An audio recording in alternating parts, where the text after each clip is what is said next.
Squid game Netflix most popular show ఎలా అయింది? Almost 10 years rejection face చేసిన ఒక స్టోరీ ఇప్పుడు గ్లోబల్ ఫినామినా ఎలా అయింది? అసలు ఈ ఓటీటీ ప్లాట్ఫామ్స్ 100 కోట్లు కే డ్రామాస్ మీద ఎందుకు ఇన్వెస్ట్ చేస్తున్నాయి? కంప్లీట్లీ ఈ వీడియోలో డిస్కస్ చేద్దాం.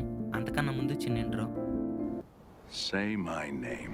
స్క్విడ్ గేమ్ స్క్రిప్ట్ స్టేజ్ నుండి ఆడియన్స్ ముందుకు అంత ఈజీగా రాలేదు. దీని వెనక director Hwang Dong hyuk years of struggles and rejections ఉన్నాయి. యాక్చువల్లీ డైరెక్టర్ హాంగ్ డాంగ్ 2009లోనే స్క్రిప్ట్ రాయడం స్టార్ట్ చేశారు.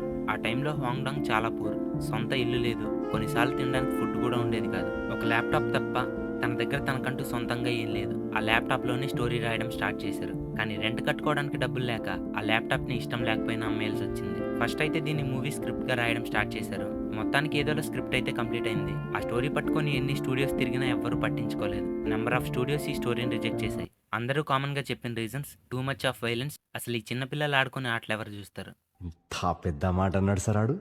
కట్ చేస్తే అది 2019. నెట్ఫ్లిక్స్ గ్లోబల్ కాంటెంట్ ఐడియాస్ కోసం వెతుకుతూ కొరియన్ కాంటెంట్ మీద ఫోకస్ పెట్టింది. నెట్ఫ్లిక్స్ ఇంకా కొత్తగా ఏమన్నా ట్రై చేద్దాం అనుకుంది. But this time Netflix looking for something bold. అదే టైంలో స్క్రిప్ట్ నెట్ఫ్లిక్స్ దగ్గరికి వెళ్ళింది. స్క్రిప్ట్ బాగా నచ్చడంతో నెట్ఫ్లిక్స్ గ్రీన్ లైట్ ఇచ్చింది. ఇక్కడ నెట్ఫ్లిక్స్ తీసుకున్న బెస్ట్ డెసిషన్ స్క్విడ్ గేమ్ని మూవీగా కాకుండా సిరీస్గా తీయడం. మూవీ స్క్రిప్ట్ని సిరీస్గా డెవలప్ చేసి రౌండ్ 6 అనే టైటిల్తో అనౌన్స్ చేశారు. ఏమైందో తెలీదు, స్క్విడ్ గేమ్ అనే టైటిల్ ఫైనల్ చేశారు. రౌండ్ 6 కన్నా స్క్విడ్ గేమే బాగుంది. సీజన్ 1 $21.4 మిలియన్ బడ్జెట్తో తీశారు. అంటే ఇండియన్ రూపీస్లో రఫ్గా 160 నుండి 180 కోట్లు ఉంటుంది. నెట్ఫ్లిక్స్ మేకర్స్కి ఫుల్ క్రియేటివ్ ఫ్రీడమ్ ఇచ్చింది. అందుకే స్టోరీలో ఉన్న boldness, violence, mature themes, director విజన్కి తగ్గట్టు అంత మంచి అవుట్పుట్ వచ్చింది. బడ్జెట్ వైజ్ చూస్తే స్ట్రేంజర్ థింగ్స్, ది క్రౌన్ లాంటి నెట్ఫ్లిక్స్ షోస్తో కంపేర్ చేస్తే స్క్విడ్ గేమ్ బడ్జెట్ చాలా తక్కువ. బట్ ఒక కే డ్రామాకి ఆ టైంలో ఇంత బడ్జెట్ అంటే గ్రేట్. స్టోరీ అండ్ డైరెక్టర్లో స్టఫ్ ఉందని నమ్మి నెట్ఫ్లిక్స్ ఇంత బడ్జెట్ ఇన్వెస్ట్ చేసింది. సీజన్ 1 రిలీజ్ అయిన తర్వాత ఇనిషియల్గా స్లోగా స్టార్ట్ అయిన తర్వాత social media memes and reels, టిక్టాక్లో red light green light game challenges చాలా వైరల్ అయ్యాయి. సీజన్ 1 ఫస్ట్ 28 డేస్లోనే 1.65 బిలియన్ అవర్స్ వాచ్ టైం, 90 డేస్లోనే 2 billion plus hours watch time gain చేసింది. అండ్ 90+ కంట్రీస్లో కంటిన్యూస్గా టాప్ 1 ట్రెండింగ్లో ఉంది. ఒక నెట్ఫ్లిక్స్ షో ఈ రేంజ్లో ఎప్పుడు పర్ఫామ్ చేయలేదు. ఒక్కసారిగా ప్రపంచమంతా కే డ్రామాస్ అండ్ మూవీస్ వైపు తిరిగి చూసింది. అసలు అంతలా ఈ స్క్విడ్ గేమ్లో ఏముందంటే స్టోరీలో ఉన్న యూనివర్సల్ థీమ్స్ లైక్ డబ్బు కోసం స్ట్రగుల్స్, అత్యాశ మనుషుల్ని ఎంతవరకు తీసుకెళ్తుంది, మనిషి తను సర్వైవ్ అవ్వడానికి ఎవరినైనా ప్రాబ్లమ్స్లోకి తోసేయడం, ఇలాంటి రిలేటబుల్ థీమ్స్ ఆడియన్స్ని హుక్ చేసి పడేసాయి. వీటితో పాటు డబ్బు అవసరం ఉన్న మనుషుల్ని ఒక ఐలాండ్కి తీసుకెళ్లి ప్రాణాలని పనంగా పెట్టి గేమ్స్ ఆడించడం అనే కాన్సెప్ట్, స్టోరీ అండ్ క్యారెక్టర్స్లో emotional depth, unique world building, ఇవన్నీ గ్లోబల్ ఆడియన్స్కి పిచ్చి పిచ్చిగా ఎక్కేసాయి. అలా స్క్విడ్ గేమ్ చాలా పెద్ద హిట్ అయింది. యాక్టర్స్ ఇంటర్నేషనల్ స్టార్స్ అయ్యారు. స్క్విడ్ గేమ్ సీజన్ 1 వల్ల నెట్ఫ్లిక్స్కి 5 to 10 మిలియన్ న్యూ సబ్స్క్రైబర్స్ వచ్చారు. ఇది ఎగ్జాక్ట్ ఫిగర్ కాదు, according to some reports and estimation. Netflix నుండి వచ్చిన అఫీషియల్ రిపోర్ట్ ప్రకారం సీజన్ 1 మాత్రమే $900 మిలియన్ రెవెన్యూ జనరేట్ చేసింది. ఇది రఫ్గా ఇండియన్ రూపీస్లో 7,400 కోట్లు ఉంటుంది. ఒకసారి అన్ని seasons budget and revenue check చేద్దాం. సీజన్ 1 బడ్జెట్ $21.4 మిలియన్, అంటే ఇండియన్ రూపీస్లో రఫ్గా 160 నుండి 180 కోట్లు. రెవెన్యూ $900 మిలియన్, ఇండియన్ రూపీస్లో రఫ్గా 7,400 కోట్లు. అంటే బడ్జెట్ మీద 40 టైమ్స్ ప్రాఫిట్ వచ్చింది. సీజన్ 2 బడ్జెట్ $70 మిలియన్, ఇండియన్ రూపీస్లో రఫ్గా 580 నుండి 600 కోట్లు. రెవెన్యూ అఫీషియల్లీ రివీల్ చేయలేదు, బట్ కొన్ని రిపోర్ట్స్ ప్రకారం అప్రాక్స్ $1 బిలియన్. నెట్ఫ్లిక్స్ మాత్రం ఇది ఇంకా అఫీషియల్గా కన్ఫర్మ్ అవ్వలేదని చెప్పింది.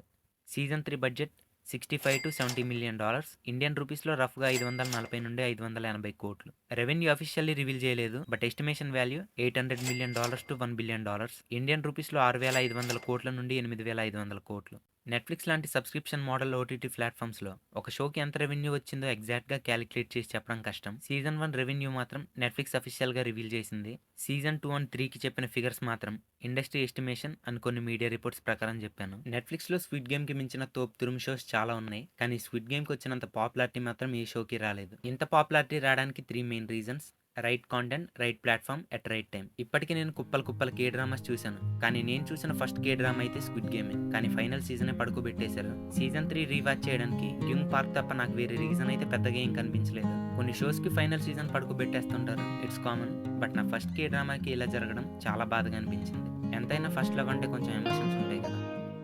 అంతులేని ప్రేమను లోపల దాచుకునే తందు తేలనిదా, గొంతు దాటి వెళ్ళకాగిన ప్రేమను ఆపినదెవరటనే నేనా, నా మాటున బాధకు మాటల క్యూరువ, కన్ను కన్ను కలలకు ఆక్సిజన్ స్టోరువా, రవారవ ప్రాణము నీవత నా జత కాకున్నా.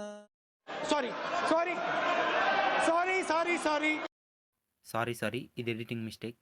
అంతులేని ప్రేమను లోపల దాచుకునే తందు తేలనిదా, గొంతు దాటి వెళ్ళకాగిన ప్రేమను ఆపినదెవరటనే నేనా, నా మాటున బాధకు మాటల క్యూరువ, కన్ను కన్ను కలలకు ఆక్సిజన్ సోరువా, రవారవ ప్రాణము నీవత నా జత కాకున్నా. స్క్విడ్ గేమ్ కే డ్రామాస్ మీద ఎంత ఇంపాక్ట్ క్రియేట్ చేసిందో మాట్లాడుకుందాం. స్క్విడ్ గేమ్కి ముందు కే డ్రామాస్ ఏషియాలో చాలా ఫేమస్, కానీ వెస్టర్న్ ఆడియన్స్ మాత్రం చాలా తక్కువ. Mostly broadcast TV channels like TVN, KBS, SBS ఇలాంటి టీవీ నెట్వర్క్స్లో టెలికాస్ట్ అయ్యేవి. ఇందులో mostly romantic, rom com, family dramas 16 to 20 episodes release అయ్యేవి. థ్రిల్లర్స్ ఉండేవి, బట్ కొంచెం తక్కువ. స్టార్టింగ్లో వికీ అండ్ డ్రామా ఫీవర్ లాంటి ఓటీటీ ప్లాట్ఫామ్స్ కే డ్రామాస్కి ఓటీటీ మెయిన్ స్ట్రీమ్. 2016 నుండి నెట్ఫ్లిక్స్ కొరియన్ కాంటెంట్ని ఎక్స్పాండ్ చేయడం మొదలుపెట్టింది. స్వీట్ హోమ్, కింగ్డమ్ లాంటి నెట్ఫ్లిక్స్ కే డ్రామాస్ వరల్డ్ వైడ్గా బాగా సక్సెస్ అయిన గ్లోబల్ టాప్ చార్ట్స్లో మాత్రం ఎంటర్ అవ్వలేకపోయాయి. స్క్విడ్ గేమ్ తర్వాత వచ్చిన All of Us Are Dead, the Glory, physical 100 లాంటి డ్రామాస్ కన్సిస్టెంట్గా గ్లోబల్ టాప్ 10లో ట్రెండ్ అయ్యాయి. బిగ్ బడ్జెట్స్ ఓపెన్ అయ్యాయి, గ్లోబల్ మార్కెట్ పెరిగింది. When life gives you tangerines, moving లాంటి డ్రామాస్కి ఓటీటీ ప్లాట్ఫామ్స్ 100 కోట్ల బడ్జెట్స్ ఇన్వెస్ట్ చేశాయి. ఇక్కడ బడ్జెట్ అండ్ గ్లోబల్ రీచ్ మాత్రమే పెరగలేదు. స్క్విడ్ గేమ్ తర్వాత dark, bold, global friendly genre dramas చాలా వచ్చాయి. కే డ్రామా వేవ్ స్క్విడ్ గేమ్తో స్టార్ట్ అవ్వలేదు.